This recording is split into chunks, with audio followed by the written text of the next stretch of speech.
A është e vërtet që s'ban me qajt për të vdekurin sepse ju rëndohet në atë dynja, në atë botë. Faleminderit për kohën. Faleminderit edhe ju për pyetjen. Allah të rujtet bekoft. Shiko, kemi dy pozicionet i gjalli ka qetë vdekurit, të qash edhe të vajtosh apo të kukatësh, ku çaba. Të qash me lot, syri, pa e idhnu Allahun azza wa jall, pa fol fjalë të këqija dhe pa kukat, është e lejuar. Është e lejuar sepse pejgamberi sallallahu alajhi wasallam ka thënë kur i ka vdek djali vet, ka thonë kjo është mëshira që ka prindi njeriu që ka për të vetën, për akraban që i ka vdek. Prandaj nëse çan me mas, kështu e lotët, nuk kukat, nuk thot pse o Zot bash djalin tëm, babën tëm ato këta. Nuk flet si fjalë, thot elhamdulillah, qaddar Allah. Kjo është e lejuar.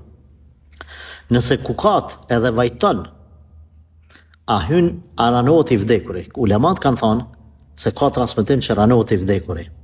Kanë thonë dietarët, kanë komentuar, kanë thonë nëse e kalon ai në jetë, që kur të vdesun kukat një vajtoni që me ditë dikush ka vdek, me thonë njerëzit, ka vdek një njeri i madh që kret po dalin meç mas ti. Ta dinë që kush jam kanun.